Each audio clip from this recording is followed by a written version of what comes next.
Meanwhile, Senate Republicans are working feverishly to get their tax plan passed by the end of Friday. GOP leadership seems confident they have enough votes to get the plan through. Nancy Cortez reports from Capitol Hill.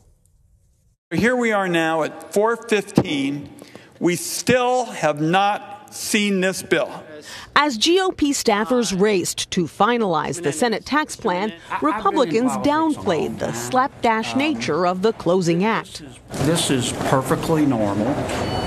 Part of politics is drama. The drama centered around last-minute concessions to a few wavering Republicans, adding in a deduction for individual property taxes capped at $10,000 and reviving the alternative minimum tax for high earners. One Republican whose demands were not met, deficit hawk Bob Corker. They know I've got fiscal concerns, and I'm probably a dinosaur in that regard. I understand. Corker wanted to scale back the bill after bipartisan number crunchers determined that the tax cuts would only spur enough economic growth to cover about a third of the $1.4 trillion price tag. But most of his GOP colleagues dismissed those projections. Yeah, I think it will pay for itself and then some. And if I'm wrong, like every other Republican, we'll pay a price. It's estimated a family of four earning $75,000 a year would initially get a tax break averaging $2,200. But Democrats note those savings would be temporary. What a disgrace! After 7 years, 6 out of 10 middle-class families will have their taxes go up, not down. Passing this bill will not mean that Republicans' work is over. They will all need to hang together as they work out the differences between the Senate plan and the plan that passed the House last month. And then, Tanya, they'll need to take a vote again on the final product. And Nancy, Tennessee Senator Bob Corker seemed to be warming up to the plan on Friday, but later in the day he released a statement saying, quote, "I am not able to cast aside my fiscal concerns and vote for legislation that I believe, based on the information I currently have, could deepen the debt burden on future generations." What does that do to the chances of passage? Well, right now, it sounds like Republicans will be okay because he is the only holdout who is still signaling at this point that he's probably going to be a no. There are a handful of Senate Republicans who still haven't officially said that they're going to vote yes, but they're giving all of these positive signals. And Republicans can afford to lose Bob Corker. They can afford to lose 2 Senate Republicans, in fact, and still pass this bill. So while they would love to have a unified front that includes him and say, look, we are so ecstatic about this plan that all of us are hanging together, that looks like it's not going to be the case. And he tried, and Republican leaders tried, to find some kind of compromise. First, he suggested some kind of trigger that would snap back some of these tax cuts if the growth projections, these very rosy projections for how much revenue would be generated by cutting taxes because people would get wealthier and therefore pay more. He wanted to essentially say, if those projections turn out not to be the case, then I want to make sure that we don't devastate future generations by driving up the debt. I want to take some of these tax cuts away.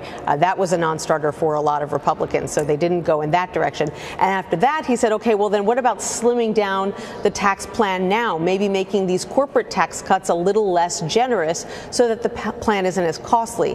That didn't go over well either. And so at the end of the day, he basically had to concede they are not going to be able to make the changes that he wants. He understands that he is probably going to be a no, but it looks like the plan will still pass. And Corker's remarks come as another fiscal, conservative hawk, Senator Jeff Flake of Arizona, says that he will vote yes. I'm curious why Senator Flake, who's decided not to seek re-election, vote in favor of this plan if he is a true fiscal conservative. Because he had a few smaller concerns. He was a little bit less ambitious in the changes that he wanted in exchange for his support than Corker was. So while Corker was saying he wants to cut $350, $400, $450 billion out of a $1.4 trillion plan, which was a really tall order, Flake was willing to settle for some smaller changes, including a promise that Republican leaders would deal with these DACA recipients, the so-called dreamers who were brought here to the country illegally as children. That has been sort of one of these long simmering issues and a big question about whether Republicans would tackle it at the end of this year or not. He says he secured some assurances that the issue would be addressed, and he felt that that was a significant achievement, significant enough at least for him to get on board. All right, I'm just curious, though, Nancy, are there any true fiscal conservatives left in the Republican Party? I mean, this used to be the party that was trying to reduce the deficit.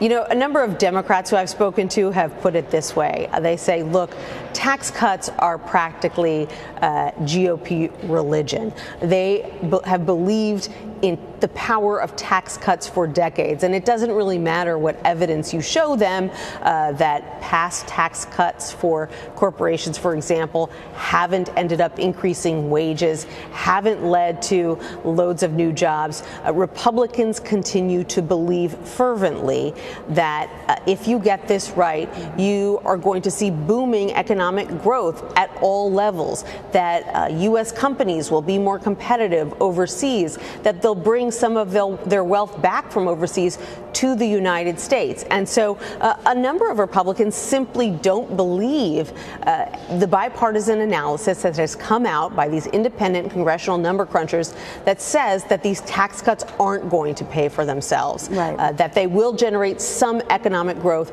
but not enough.